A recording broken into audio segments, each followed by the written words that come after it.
Essa história aconteceu com um casal chamado Helenice e Fernando, na divisa de São Paulo com o Rio de Janeiro. A partir de agora, a história será contada do ponto de vista de Helenice.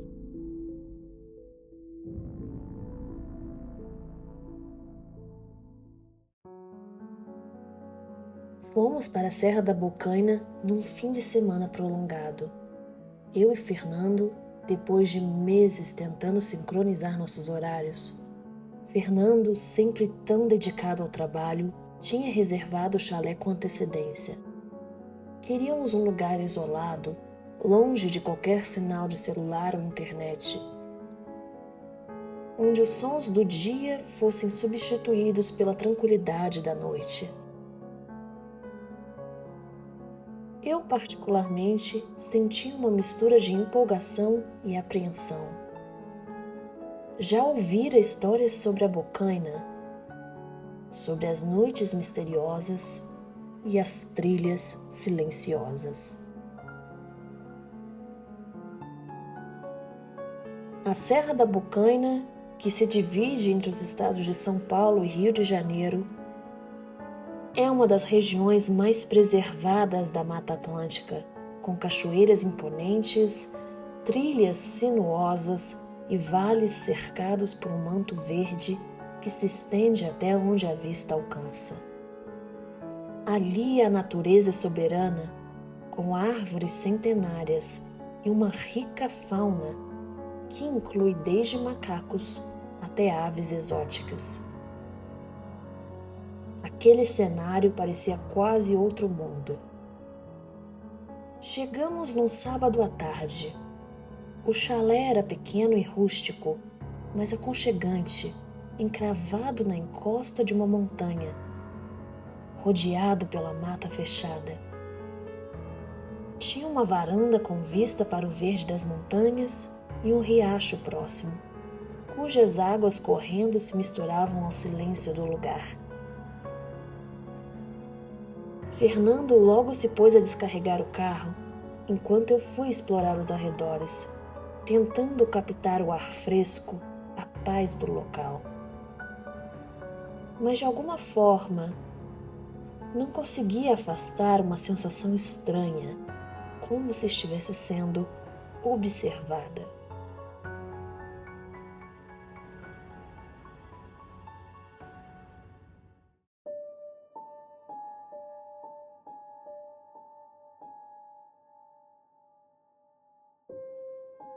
Ao cair da noite, o cenário se transformou. A floresta, antes calma e acolhedora, parecia ter ganhado outra vida. Sons que durante o dia pareciam comuns tornavam-se assustadores sob o manto da escuridão. Os grilos e os sapos entoavam uma sinfonia ininterrupta. Mas eu escutava algo além disso. Um murmúrio distante, um sussurro que parecia vir das profundezas da mata. Ignorei, pensando ser coisa da minha cabeça, mas aquela sensação de inquietação começou a crescer dentro de mim. Fernando preparou uma fogueira do lado de fora e ficamos sentados em silêncio, apenas aproveitando o calor das chamas.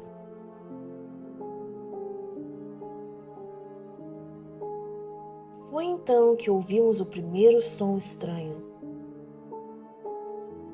Parecia um gemido, algo que se movia rapidamente pela floresta.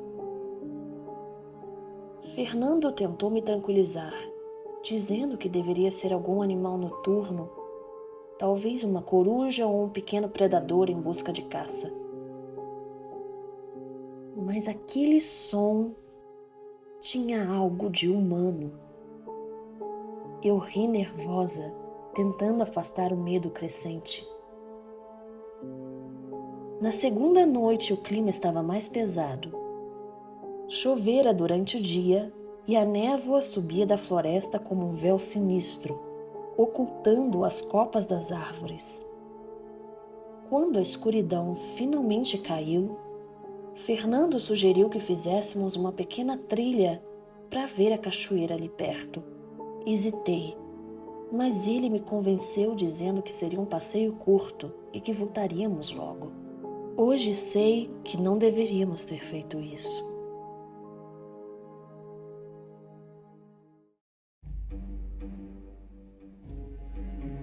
Ao entrar na trilha, senti um arrepio percorrer meu corpo. O ar estava úmido e carregado, e o som dos nossos passos parecia ecoar ao nosso redor. Fernando, sempre tão seguro de si, caminhava na frente, mas percebi que até ele estava um pouco apreensivo. A cada passo, o silêncio se intensificava, interrompido apenas por estalos de galhos sob nossos pés e o som da cachoeira à distância. Foi então que de repente paramos. O som da cachoeira parecia mais distante e ao nosso redor o silêncio era quase palpável. Foi quando ouvi um sussurro que parecia o meu nome. Helenice, Helenice. Eu me virei, segurando o braço de Fernando com força. Mas não havia ninguém atrás de nós. Ele riu, talvez para quebrar a tensão, e disse que era coisa da minha cabeça. Mas eu sabia o que tinha ouvido, e não seria a última vez. De volta ao chalé, o clima estava denso. Fernando tentava me acalmar, mas eu mal conseguia relaxar. Fui dormir com a mente alerta, ouvindo cada ruído que vinha da floresta. Pouco depois de adormecer, fui acordada por um som agudo, quase como um grito. Pulei da cama e vi Fernando sentado, com os olhos arregalados. Ele também tinha ouvido. Saímos do chalé, segurando as lanternas, tentando localizar de onde vinha o som. E então, bem na borda da mata, vimos uma silhueta. Parecia uma pessoa alta e imóvel, apenas nos observando. Senti o coração acelerar. A respiração se tornou difícil. Fernando deu um passo à frente, chamando pela pessoa, mas não houve resposta. Aos poucos, a silhueta começou a se afastar, desaparecendo entre as árvores como uma sombra. Voltamos para dentro, trancando portas e janelas, tentando nos convencer de que tinha sido apenas uma ilusão, algum efeito da escuridão misturado com a nossa tensão. Mas aquela noite foi a mais longa da minha vida. Cada som parecia amplificado, cada sombra parecia se mover. E em algum momento, quando eu finalmente cochilei, acordei ao sentir algo me observando.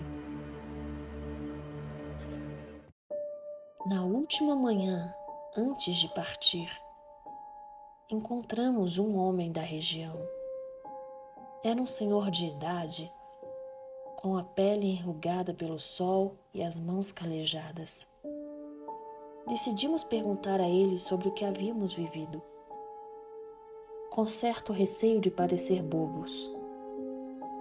Ele apenas nos observou em silêncio e nos ouviu.